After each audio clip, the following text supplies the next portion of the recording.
Nature Boy by Nat King Cole, there's a line that goes, "The greatest thing you'll ever learn is just to love and be loved in return." The greatest thing you'll ever learn is just to love and be loved in return. That was made more popular by the more recent movie called Moulin Rouge. Great movie. One of his favorites. So that's where I thought the line came from. And of course I had my music lesson this morning at breakfast. So this month we are embarking on a 5-week exploration of what is known as the 5 Love Languages, which is a series of books by Gary Chapman. In this month of March, we will explore how to take responsibility to really show how much we love others. We'll learn how to love better, how to let those we love know it by how we speak or don't speak to them. Because it's both. Just wait. So my prayer is that each one of us learns something magnificent during the month of March in order to love more completely, in order to have those people in your circle of influence recognize that you truly value who they are and how they show up in your life. That's the goal. So from this, I have like 2 of his books. He has books for every type of individual, whether it's children, teens, couples, singles, parents, all, you name it. He's got a whole series of books. And from each one of his books, he has this same opening, which goes, "The need to feel loved is a primary human emotional need. For love, we will climb mountains, cross the seas, traverse desert sands, and endure untold hardships. Without love, mountains become unclimbable. Seas become uncrossable. Deserts unbearable. And hardships become what we believe to be our plight in life. Without an adequate and regular supply of affection, our life becomes dull, empty, and devoid of meaning or value."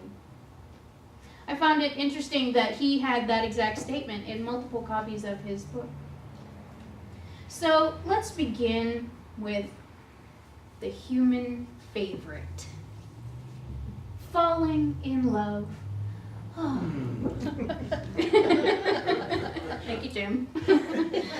Oh. So when we fall in love, it seems effortless, doesn't it? You're all laughing, so you know what this is. It seems effortless. We think that love will always be this way. Multiple dramas and songs are filled with this falling in love, la-la expression. I don't even know what to put it. La-la doesn't even quite cut it. Every thought is about our beloved. Chocolate. Oh, but yeah, better than chocolate, because I'm a chocoholic. They can do no wrong, those that we love, and we think that it's always gonna be just this way. Right? Right. Wow. At least if it's the right person, it'll always be just this way.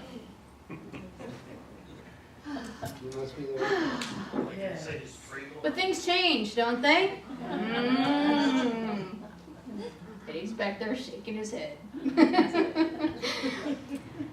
When things change, how much preparation have we dedicated to the after falling in love stage?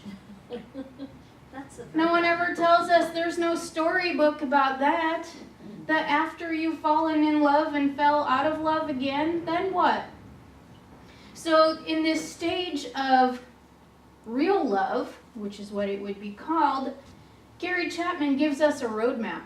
It's fascinating. He gives us the choice to fall in love every single day. Doesn't that sound like fun? Mm-hmm. He gives us the choice to accept love the way we give it and the way we receive it every single day. So after we've moved out of that falling in love stage and we move into the stage that is beyond, when the newness of love is over, that's when true love really begins. Yes. Some couples believe that at the end of the in-love stage, it means they have two options. You all know these options, but let me point out the obvious. They can resign themselves to a life of misery. Oh, thank you, Jan. Or they can jump ship and try again. And fall in love again? Yes, Yeah, okay. because that's the fun part, right? Uh-huh. Research shows there's a third option. Anybody ready? Some of you longtime relationship people probably know what this is. Once you recognize that the in-love experience was temporary, an emotional high, you get to now pursue real love. Real love is a conscious choice where you unite reason and emotion. Oh. Reason and emotion are not usually used in a sentence at the same time, typically. Especially about love. Thank you. So our most basic emotional need is not to fall in love and swoon, but to have a knowing that no matter where we are any given day, there is someone who loves us at the core of our being. That's what we really, really want. Heads are bobbing. Good. We want to be genuinely loved by another. One out of reason, one out of choice, not an instinctual behavior, or because they liked my perfume, which you know, no, I don't wear.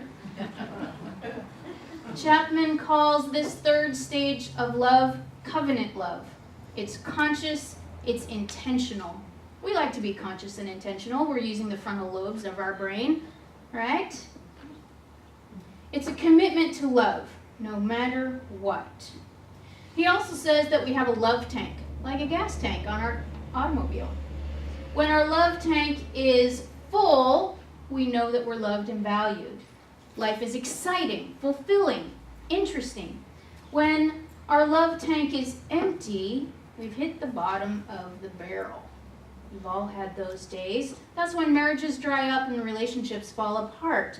We sometimes have physical and mental health challenges. So how do we keep our love tank filled up? Chapman says our love tank is kept full when our partners and the others in our lives, our friends, our family, can speak our love language.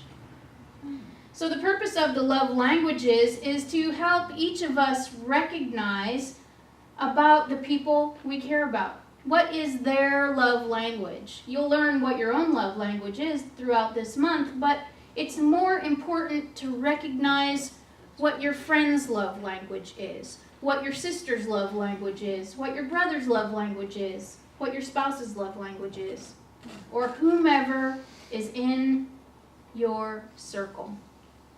Those that you love and sometimes get on your nerves. Those are the people I'm talking about. Because we want them to know that we care, that we love them, we appreciate them, we value them. You're laughing, Bill. Yep. Oh. So the first, I'm going to review all 5, and then we're going to spend a little time on the first one today.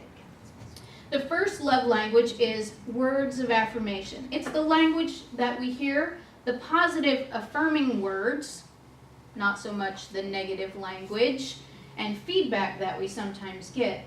But both sets of words can drastically affect our developing personality and therefore our behavior. Have you ever had any words affect your behavior? I'm sure you have. The next love language is quality time. This love language is about experiences we've shared. When you go on a trip or a vacation or an outing and you create memories and you have fun, quality time is how you spend that time together. Next is gifts. A gift is a tangible object that you give to someone else and say, I saw this and I thought of you and I wanted you to have it. They're gift people, and to you, if you give a gift or if someone likes to receive a gift, it says I love you in a tangible, kinesthetic item. And the next one we have is acts of service. For example, if I'm going to go on a road trip and my beloved checks the oil and the windshield fluid and the air in the tires and fills the car with gas, I would know that I was loved because it's an act of service. Got it? Yes. Yes. And finally, we have physical touch. And we all know that there's been numerous studies about the development of children and people in general. Physical touch, when babies are held and hugged and tenderly loved, they develop a healthier emotional life. And then there are those children who they've found out in orphanages and such that when they lack that physical connection, it stunts their development on multiple levels. And so, intuitively, we have proven that to ourselves. When we bump our knee by walking into the table, we grab it. We hit the elbow on the funny bone and we touch it so that, I don't know why, it's an intuitive thing. Physical touch is an act of healing. And when there's a crisis in someone's life, it's intuitive for us to give them a hug. I would say ask first, but for the most part, you're compelled to give a hug. So those are the 5 love languages, and we're going to explore those over the next month. But these are wonderful tools that we have to discover how to show others that we love them and how to appropriately ask for the type of love that we need to feel loved ourselves. You did notice that I say ask for, because Rob and I made him read this book after I read it a few years ago because I realized that my number 1 was his number 5 and his number 5 was, we were polar opposites in our number 1s, and I'm like, well, that explains everything. So throughout this month, you will learn of your love language and how to get your love tank filled and how to fill the love tank of others. So let's dive into words of affirmation. Mark Twain said that I can live 2 months on a good compliment. Yeah.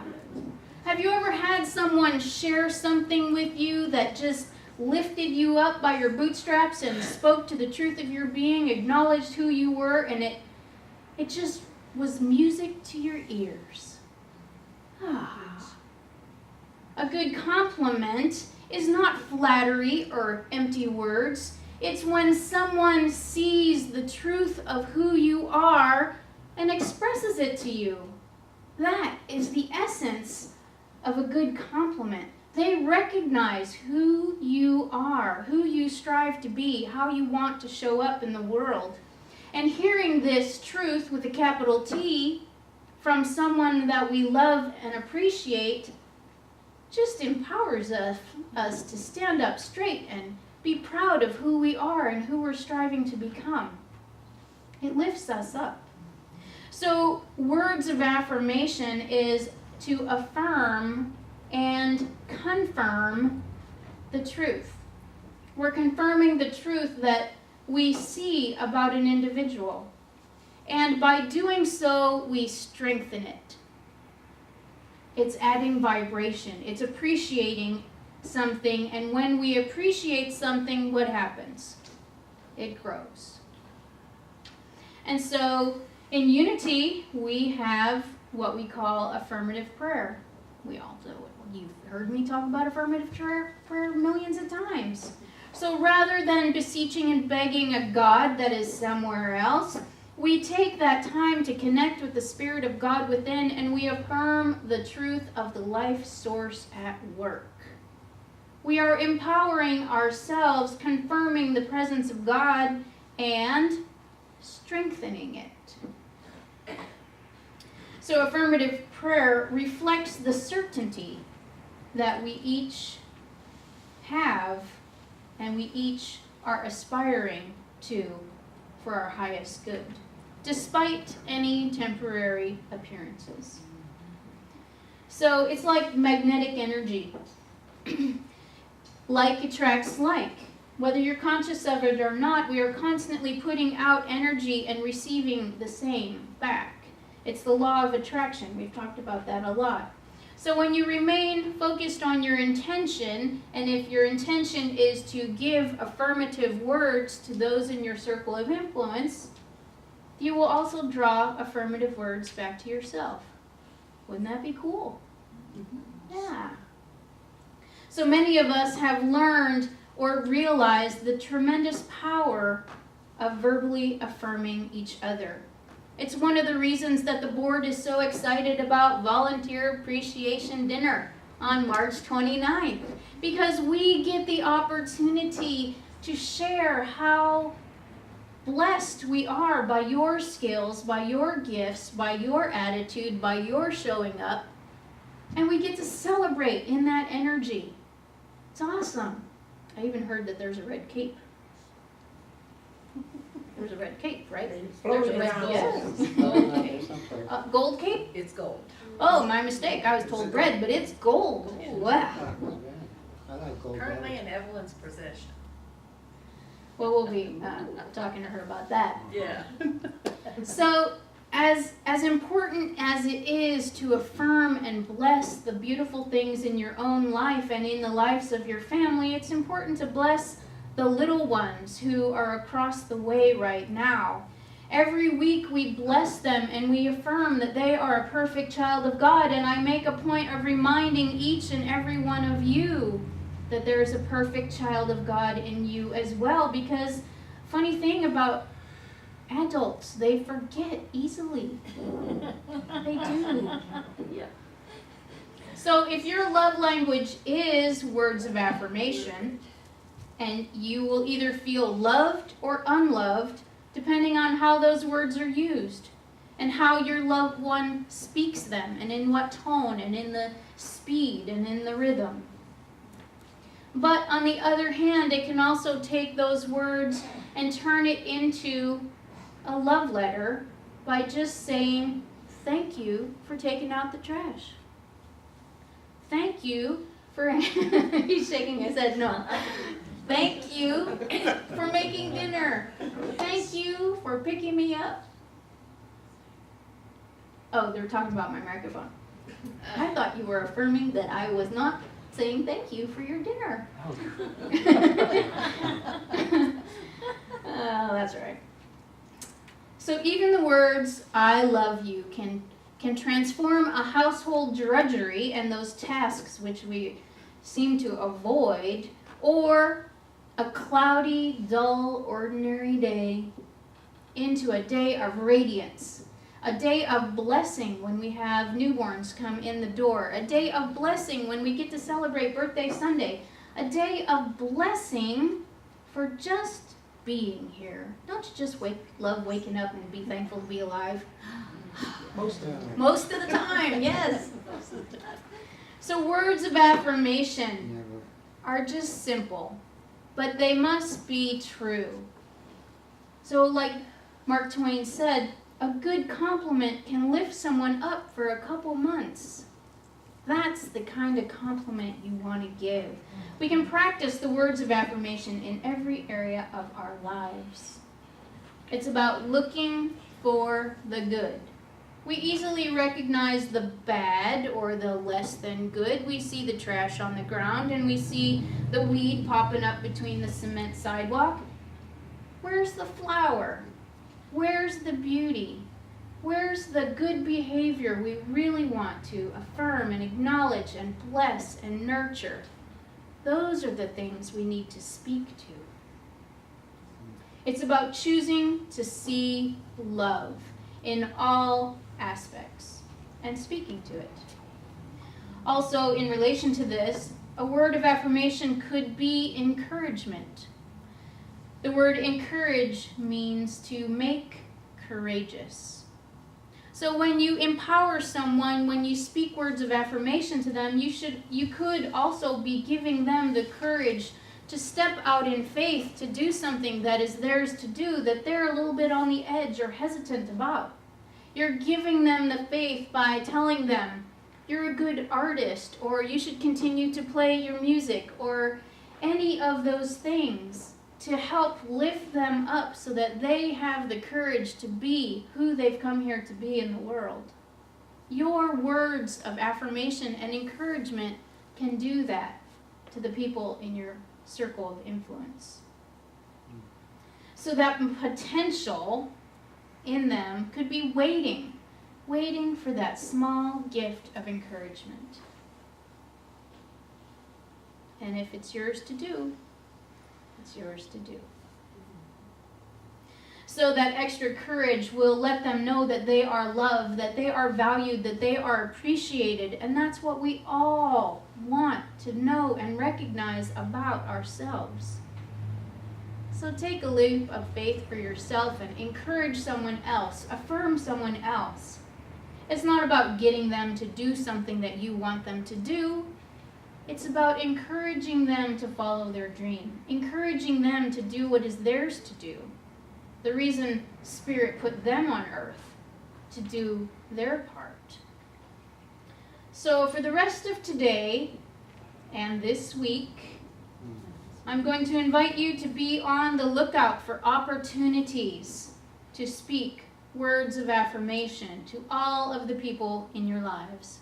Not each and every one, but just be on the watch for that opportunity. Be on the watch for when your partner could use a word of affirmation or some encouragement. When your coworkers could use a little boost, a little motivation, a little lifting up. Wow, Joanne, you sounded really, really good today. That's because you adjusted my microphone. Thank you, Jill. Come on to you. Yeah. Well done. What modeling? Yes. I love when they seem to pay attention and they actually do, these things. It's affirming. So bless the people in your lives this week by gifting them with a word of affirmation, a word of encouragement, and feel the joy within by sharing love in that way. Namaste.